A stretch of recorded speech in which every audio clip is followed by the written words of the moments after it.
साथियों, स्कूली शिक्षा में काम करते हुए अक्सर हमारे मन में कुछ सवाल आते हैं। उनमें से एक महत्वपूर्ण सवाल ये होता है कि एक अच्छी शाला कैसी हो?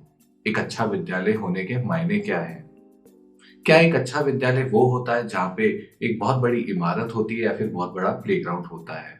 या फिर एक अच्छी शाला वो होती है जहाँ पे बहुत सारे बच्चे होते हैं या फिर बहुत सारे शिक्षक होते हैं? तो आज हम इन्हीं सवालों के जवाब ढूंढने की कोशिश करेंगे और इस चर्चा में ये जानने की कोशिश करेंगे कि एक अच्छी कक्षा या फिर एक अच्छे विद्यालय के क्या मायने हैं। साथियों, अच्छी शाला समझने के लिए उसके कुछ संकेतकों या फिर कुछ मायनों को समझना जरूरी होता है। इनमें से सबसे पहला संकेतक है कि क्या उस शाला में कम से कम या फिर न्यूनतम संसाधन है कि नहीं है। जी हाँ साथियों, न्यूनतम संसाधन या फिर मिनिमम रिसोर्सेज, इससे तात्पर्य ये है कि बच्चों के लिए एक सुरक्षित इमारत या फिर सुरक्षित स्थान है जहां वो बच्चे बैठकर पढ़ पाए, अपनी वार्ता कर पाए या फिर सीखने सिखाने के कार्य में सम्मिलित हो पाए।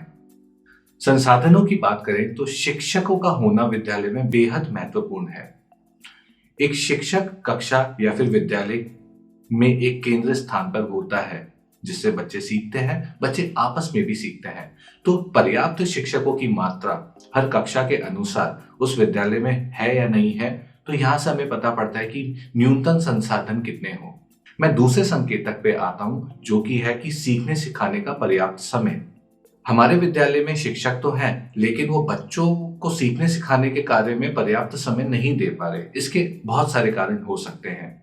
तो इसलिए एक चीज जानने के लिए बेहद जरूरी है कि जितना कार्य, जितना हम समय सीखने सिखाने का समय बच्चों को दे पाते हैं, उतना ही उनका अधिगम स्तर या फिर लर्निंग लेवल इंप्रूव होते हैं, बेहतर होते हैं। इसलिए उस विद्यालय में जहां पर पर्याप्त समय बच्चों को सीखने सिखाने के कार्य में दिया जाता है, वो शायद बेहतर होता है।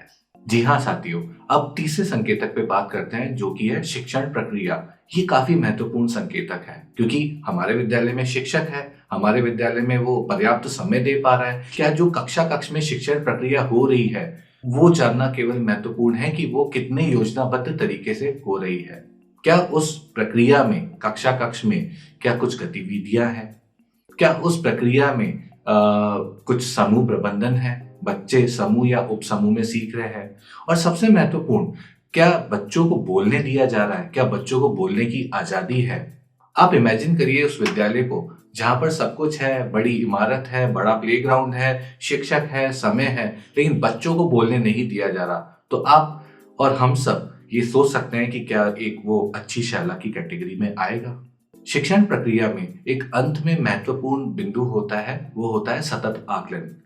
शिक्षक के लिए ये जानना बेहद जरूरी होता है कि बच्चे सीख तो रहे हैं ना, और वो अपनी योजना उसके हिसाब से बना सकता है। जी हाँ साथियों, शिक्षण प्रक्रिया इसलिए एक महत्वपूर्ण संकेतक है एक अच्छे विद्यालय का।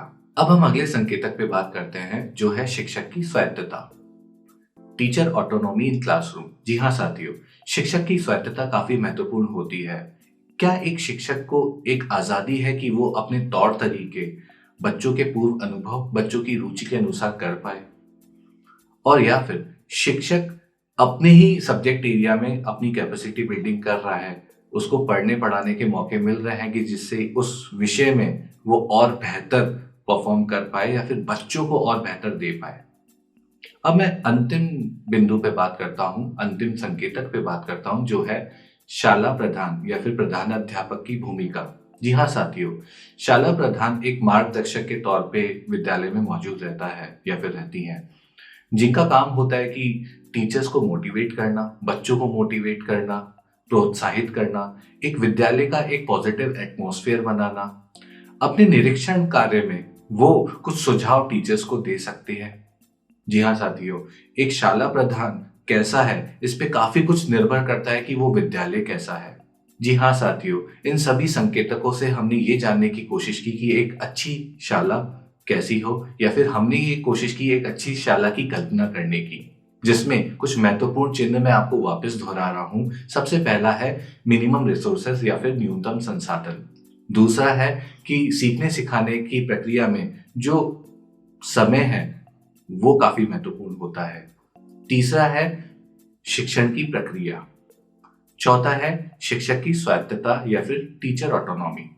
और अंतिम में पांचवा है जो कि काफी महत्वपूर्ण है, एक लीडर कैसा है शाला का। जी हाँ साथियों, अब इन्हीं संकेतकों पे आप अपने सुझाव या फिर आप अपनी राय रख सकते हैं कि एक शाला कैसी हो। तो उम्मीद करता हूं कि आपको इन सब के जवाब मिल पाएंगे। धन्यवाद।